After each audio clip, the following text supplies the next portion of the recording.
Hello Ambani sir, பாக்கெட்ல எவ்வளவு வச்சிருக்கீங்க? சாப்பாடு சாப்பிடவே 50 ரூபாய் காசு இல்ல. இதுல 50 கோடி எங்க இருந்து எடுத்துட்டு வருவ? ஐயோ ஹோப்லெஸ் ஃபெலோ. சாப்பாடு சாப்பிடவே 50 ரூபாய் காசு இல்ல. எப்படிப்பட்ட பணக்கார வைஃப்க்கு எப்படிப்பட்ட பிச்சைக்கார ஹஸ்பண்ட்.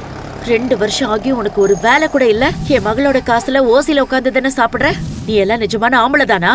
இந்த இக்கட்டான சூழ்நிலையில சந்தனாவுக்கு என்னால எதுவும் உதவ முடியாது. ஆனாலும் அவளுக்காக நான் ஏதாவது செஞ்சே ஆகணும். ஹலோ, என்னோட அக்கவுண்ட் பேலன்ஸை செக் பண்ணணும். நீங்க மொபைல் ஆப்லயே செக் பண்ணலாமே. என்கிட்ட ஸ்மார்ட் போன் இல்ல. Name and debit card last 4 digit number சொல்லுங்க. என் பேரு Harish. Last 4 digit number 4242. Sir, உங்களுக்கு வேற வேலையே இல்லையா? திரும்ப திரும்ப கால் பண்ணி இந்த அக்கவுண்ட் பேலன்ஸ பத்தியே கேட்டுட்டு இருக்கீங்க. இந்த அக்கவுண்ட்ல 2 வருஷமா வெறும் 20 ரூபாய் மட்டும் தான் இருக்கு. இந்த மாதிரி டெய்லி கால் பண்ணி டார்ச்சர் பண்ணாதீங்க. சப்பா. மாப்பிள, நீங்க நிஜமால ஆம்பளை தானா? கல்யாணம் ஆகி 2 வருஷம் ஆகியும் என் மகளுக்கு ஒரு குழந்தை தரக்கூட யோகியதை இல்லை உங்களுக்கு? ஹரிஷ் சந்தனாவை திருமணம் செய்து இன்றோடு 2 ஆண்டு முடிவடைந்து விட்டது. திருமணமானதிலிருந்து தனது மாமியார் வீட்டில் தங்கியிருந்த ஹரிஷ் பல அவமானங்களை சந்தித்து வந்தான். ஒரு மாமியார் மருமகளுக்கு செய்யும் சித்திரவதை போல திலகா தன் மருமகனுக்கு செய்து வந்தாள். ஆமா, உனக்கு சொல்ல முடியாத வியாதி ஏதாவது இருக்கா என திலகா கேட்டபோது அதிர்ச்சியில் உறைந்தபடி தன் மாமியாரை பார்த்தான் ஹரிஷ். என்ன என்ன பாக்குற? 2 வருஷம் ஆகி உனக்கு ஒரு வேலை கூட இல்ல. என் மகளோட காசுல ஓசில உட்கார்ந்து தானே சாப்பிடுற? நீ எல்லாம் நிஜமான ஆம்பளை தானா?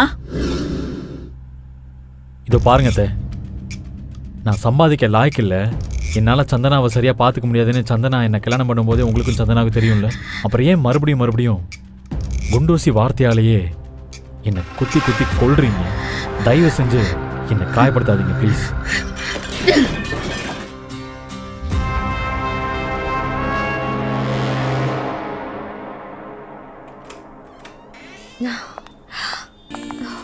ஒர்க் லோட் ரொம்ப அதிகமாயிடுச்சு. இட் வாஸ் ஸ்ட்ரெஸ்ஃபுல் டேயா. ஓகே, நீ ரிலாக்ஸ் ஆக, நான் ஃப்ரெஷ் ஆயிட்டு வரேன். ஓகே.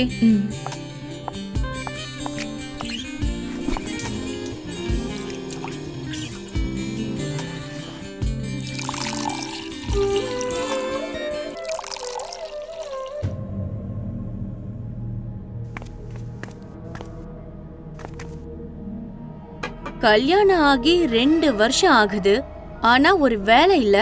பொண்டாட்டிய பாத்துக்கணும்னு ரெஸ்பான்சிபிலிட்டி கூட இல்ல. உன்னோட வைஃப் பெரிய கம்பெனிக்கு மேனேஜர். ஆனா நீ ஒரு வீடு கூட இல்லாத பிச்சைக்காரன். என்னைக்குமே ஒரு ஏழையோட கோபம் அவனையே தான் பாதிக்கும். ஸோ இந்த மாதிரி நேரத்தில் ஹரிஷ், பேசாம அமைதியாக கடந்து போறதுதான் நல்லது.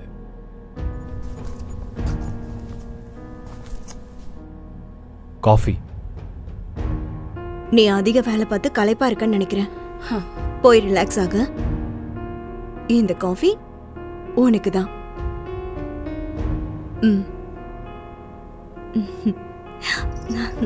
என்று சந்தனா சொன்னதும் சில நொடிகள் அவளை பார்த்துவிட்டு தனது அறைக்கு சென்றான் ஹரிஷ். சந்தனா, எத்தனை நாள் தான் இந்த பிச்சைக்காரனை இப்படி வீட்டுல வச்சு பாத்துட்டு இருப்ப? என்னோட கவலை அதில்ல தர்ஷினி. கல்யாணத்துக்கு முன்னாடி எப்போதும் சந்தோஷமா தான் இருப்பான் ஹரிஷ். சடனா அவனுக்கு என்ன ஆச்சுன்னு தெரியல. கடந்த 2 வருஷமாவே அவன் ரொம்ப சேஞ்ச் ஆயிட்டான். என்னால புரிஞ்சுக்கவே முடியல. அவனை விட அதிகமா நீ மாறிட்ட. உன் முகத்துல சிரிப்பை பார்த்து எத்தனை நாள் ஆச்சு தெரியுமா? அத பத்தி யோசிச்சு பாரு. பழைய பாட்டி மாதிரி உன் பிச்சைக்கார புருஷனை பத்தி கவலைப்படுறத நிறுத்து. அவனுக்கு டிவோர்ஸ் கொடுத்துட்டு நிம்மதியா இரு.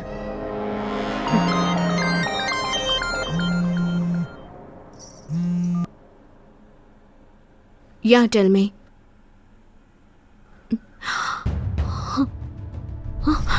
What?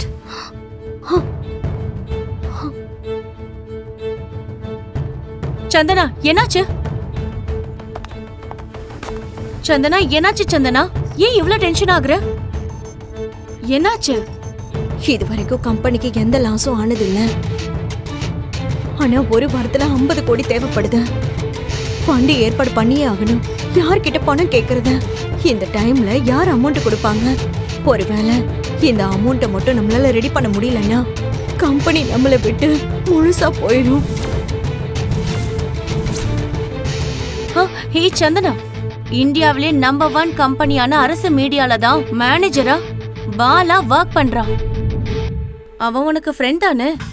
நீ ஒரு தடவை அவன்கிட்ட கேட்டனா உன்னோட எல்லா ப்ராப்ளம்ஸ்க்கும் சொல்யூஷன் கிடைச்சிடும். அவன்கிட்ட கேக்குறதா? கேக்குறதுல தப்பு இல்லைன்னு தான் தோணுது. சரி, ஒரு தடவை பேசி பாக்குறேன். போய் அந்த பாலாட்ட போய் பணம் கேட்கறதா? நீ எதுக்கும் கவலைப்படாத சந்தனா. நீ பாலா கிட்ட கேளு. He will take care of everything. 50 crores, right? Santhana, Don't worry. நீ கேட்குற 50 கோடி நான் கொடுக்குறேன். ஹரிஷ், அமௌண்ட் விஷயத்துல நீ தலையிட வேண்டாம்.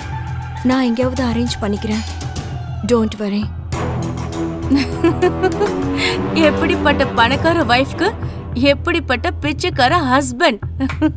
Wow, great. ஹரிஷ், ஹரிஷ்.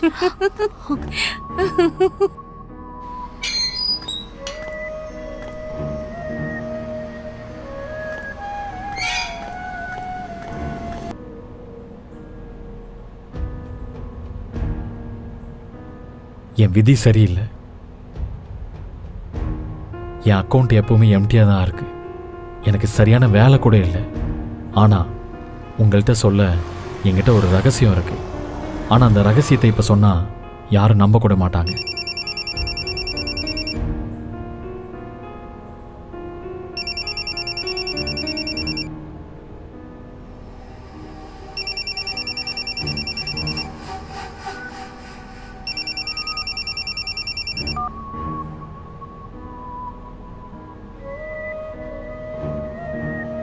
ரெண்டு வருஷம் கழிச்சு கால் பண்ணியிருக்கீங்க. எப்படி இருக்கீங்க?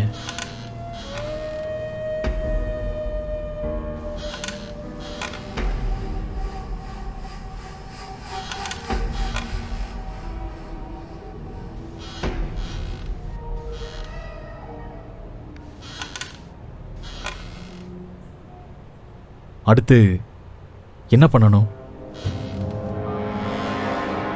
Hello hello hello.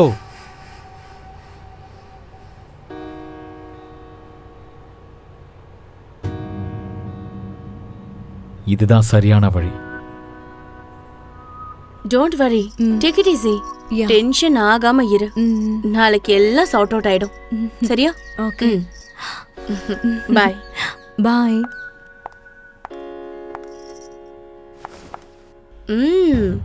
வாங்க பிச்சைக்கார சார், பணம் அரேஞ்ச் பண்ணிட்டீங்களா? பிச்சை எடுக்கிற வேலையெல்லாம் முடிஞ்சுதா? வேகமா போய் 50 கோடிய சந்தனா கிட்ட கொடு. மறந்துடாத.